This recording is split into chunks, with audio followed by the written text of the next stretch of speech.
জি আসসালামু আলাইকুম। গত 2 তারিখে সাভার থানায় একটা 999 একটা কল আসে যে মেহেদি হাসান নামক এক ব্যক্তি, তার বাড়ি হলো বাগেরহাটে। সে ফোন করে জানায় যে তাকে এই এলাকায় এসে অপহরণ করে তাকে আটকে রাখা হয়েছে। পরবর্তীতে তাৎক্ষণিকভাবে আমাদের সাভার থানা টিম এটা নিয়ে টেকনোলজি নিয়ে কাজ করা শুরু করে দেয়।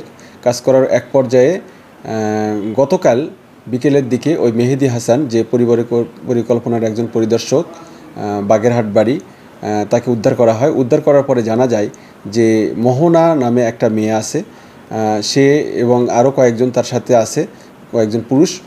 তাদের একটা চক্র, তারা বিভিন্ন লোকদেরকে প্রেমের ফাঁদে ফেলে তাদেরকে ডেকে নিয়ে এসে তারপরে তারা তাদের কাছ থেকে মুক্তিপণ দাবি করে এবং তাদেরকে ফাঁদে ফেলে।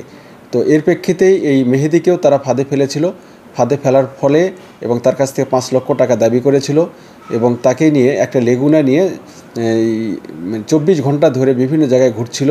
পরবর্তীতে এই যে সাভারের যে মিনি চিড়িয়াখানা আছে সেখান থেকে এই 4 জনকে আমরা গ্রেপ্তার করতে সক্ষম হই, সাভার থানা পুলিশ।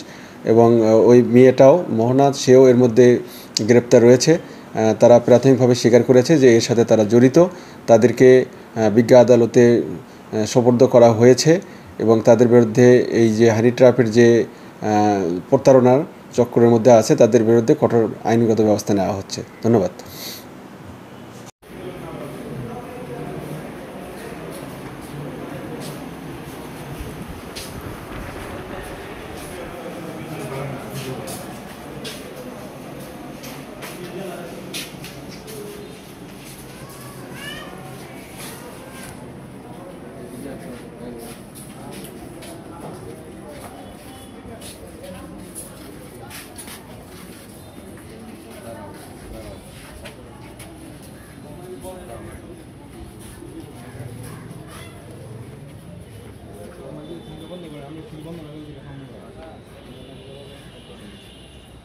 বন্ধ করবেন।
বন্ধ করবেন।